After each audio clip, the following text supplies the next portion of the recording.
ভাই তরমুজ তো খাই না, বয়কট করছিলাম। এই বিসমিল্লাহ করে ওরা তরমুজ কিনছি, সাইডের কি অবস্থা দেখে হলো। বিসমিল্লাহ আল্লাহু আকবার আল্লাহু আকবার, এই লাল মানি বেরিয়েছে। বিসমিল্লাহ আল্লাহু আকবার, এই কাটে না কাট মাইজে তরমুজ শুরু ঢুকে দি বসকে হাড়ি যায়, আমারটাতে হাঁটে না কি লিখে বাবু আর বুড়ান বুঝতেছি না, আল্লাহ জানে ভিতরে লাল আনা সাদা ভাই, সাদা হইলে বলে পাল্টা দিব কইছে। আল্লাহু আকবার আল্লাহু আকবার, বিসমিল্লাহ।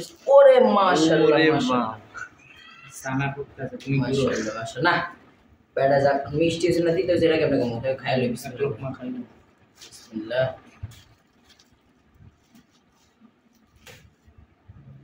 দামটা বলে দেন দর্শকদেরকে। দাম কোয়েন না দর্শক, টিয়া যায় নিছে 500 টিয়া, তো মনে করেন 350 টাকা কম নিছে। এলাকা বুঝলেন কত টিয়া একটা তরমুজের দাম পড়ছে? 1 টাকা হয়ে গেছে। 1.5 টাকা। এটার দাম 1 টাকা। যে যে কি কইবে না, তো মুশকিল মুশকিল মানে খাওয়ার নাম লেবেন মানে 500 টাকা নাই। আস্তে আস্তে আসলে আবশ্যক কো বিসমিল্লাহ করে এই নিয়ে লাগো ওয়াই কোনো থোড়ি আই এমনি দিবেন নাকি অন্য ছেড়ে দিবেন?